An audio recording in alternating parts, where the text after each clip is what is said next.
Yeah, so initially that was believed to be the case, that this was a precedent-setting contract across the league. Turns out it's not. There's language like this in other contracts. Okay, It's good. just that the Bengals have never really done this. And then the question's begged of, so why do it with this player at this time, especially when the position he plays, you're having a contract issue with Trey Yeah, Hendrickson. it's a That great seems point. to make no sense.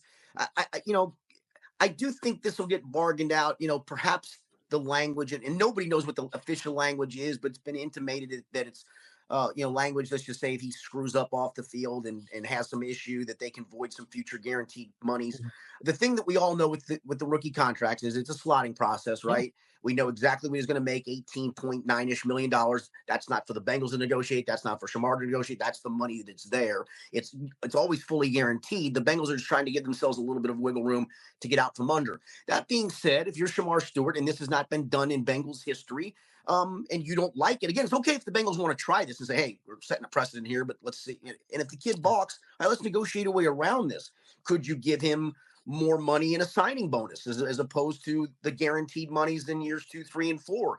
Would that appease him? And it doesn't seem like either side is willing now to back off where they're at. I heard, we've heard they were close, and then, all of a sudden, Shamar talked to us on Tuesday. He talked to me individually for about 2 minutes, got up and left, and I thought he was gone. And then he came back, and a bigger horde got him. And I think it was him really wanting to, honestly, I think he really wanted to get his side of the story out there, and his frustration out there. And then came Thursday, the last day of minicamp, when he wasn't around. So, it seems like this should be easy to do, yeah. but it's not been that so far.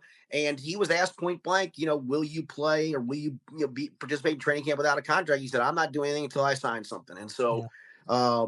they're going to have to come to some impasse one way or the other. And I don't see him blinking off of this at the moment. But like I said, if you sweeten the pot of going, all right, we'll add 2 more mil, 4 more mil to your signing bonus, and take it off the back of the guarantees, but we still need this language to be in the contract. Maybe that gets done. To your point, I've been one to side more with Stewart on this one. To me, I Yeah. just don't know. Again, if you wanted to eventually do this, and you can point to a lot of other teams that do it. I don't think it's every team that has whatever this language is, but several do. If you want to do that, pick a different player and a different time to do it. I don't think I would have done it this year with this kid.